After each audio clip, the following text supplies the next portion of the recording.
Hi there, I'm Chef Eric Crowley, owner of the Culinary Classroom in West Los Angeles. Valentine's Day is rapidly approaching, and a great recipe for your loved one on this special night is our molten chocolate cake for dessert. Ready? Let's get started. The ingredients of the molten chocolate cake are 4 ounces of unsalted butter that I have sliced here, 4 ounces of bittersweet chocolate chips, 2 whole eggs plus 2 egg yolks, a 1/4 cup of flour, a 1/4 cup of granulated sugar plus 2 tablespoons, and a 1/4 teaspoon of salt. So our first step with our molten chocolate cake is to melt our chocolate and our butter together. We're going to melt this in a contraption called a bain-marie. It's really important that for the bain-marie we have a bowl that is absolutely dry. Chocolate and water do not like each other, so if you have a slight bit of moisture in here, go ahead and wipe the bowl dry. Chocolate chips are going to go into the bowl, and our butter is going to go into the bowl. Then this entire bowl is going to get set over a pot of barely simmering water, making sure that the bowl that's over the pot is not touching the water. You want to have just steam coming up from the gently simmering water to come in contact with the bowl and gently melt the chocolate and the butter. And while that continues to melt, I'm going to go ahead and proceed to get the rest of my cake batter together. Starting off with our 2 whole eggs and 2 egg yolks, going to go into a bowl. Our 1/4 cup of granulated sugar plus a couple of tablespoons. Going to mix that together with a whip. Really important you look to just get it blended together. Don't whip the heck out of it. You don't want to whip a lot of air into this mixture or else the cake is going to become too airy, too fluffy. After it gets blended together like this, we're going to add in our flour. This is a 1/4 cup. Gently stir that in. At this point, you're going to see I'm going to use the whip very much like a spoon and just stir it and get it blended. If you have little lumps of flour in this mixture, that's fine. Leave them alone. 1/4 teaspoon of salt is going to go in as well. The salt's actually going to really help bring out the flavor of the chocolate in the cake. Salt is really important in dessert making as well as savory cooking. We're going to check on our chocolate. Little bits of butter still left inside the bowl. Majority of the chocolate is melted.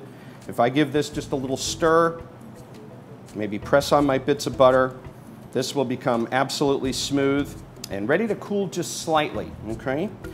Great way to tell if the chocolate is cool enough to get into the eggs is to take a clean finger and dip it on in there. If it's lukewarm, which it is, it's ready to go. If it's really hot, you're gonna have to let it cool off for a little bit. Stirring it for those few moments that you just saw me do helped cool it off enough. So I'm gonna take my chocolate and I'm gonna go ahead and pour it into my eggs.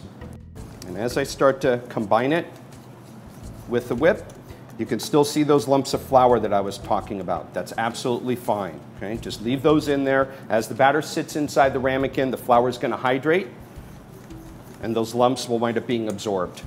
Buttered and sugared ramekins, technique of which you can see elsewhere.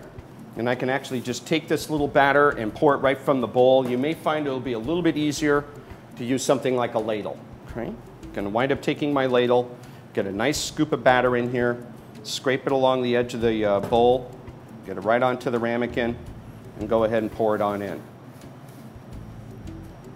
The wonderful thing about this recipe is that once I get this batter into these ramekins, I could actually put these ramekins into the refrigerator. I can let them chill overnight. Could even let them chill for a couple of days. Bring them on out probably about 45 minutes before you're ready to bake. Turn on your oven. And when your oven is preheated to 375 degrees, we're going to go ahead and pop these guys in and we're going to bake them. They'll take about 10, maybe 15 minutes to bake. It's going to be unlike other cakes that you have seen or that you have baked in the past. And the reason is that we're actually going to bake this until the cake actually starts to get kind of a set look around the edges. And when we take a toothpick and go into the center, the toothpick should come out thickly coated with chocolate gooey goodness. Get them onto a baking sheet so they're a lot easier to get in and out of the oven. And 375 for about 10 minutes. When the cakes come out of the oven is that they're going to have a set look, typically around the rim, and then the inside in the center you can clearly see that the cake is still really jiggly. Our next step is to actually let these sit in the ramekins for about 1 to 2 minutes, and then we'll proceed to unmold the cakes. I wind up utilizing something like this little offset spatula. You could use a table knife or a butter knife, that'll wind up working fine. going to grab a hold of the ramekin very carefully in the palm of my hand and take the knife and go all around the inside of the ramekin to free up the cake. Take a little serving dish, invert it on top of the ramekin, and turn it on over, and proceed to go with the remaining cakes. And just let those sit in there with the ramekin inverted over the top. They can actually sit in that state for 2 to 3 minutes. After a few moments, you could actually take the handle of your knife,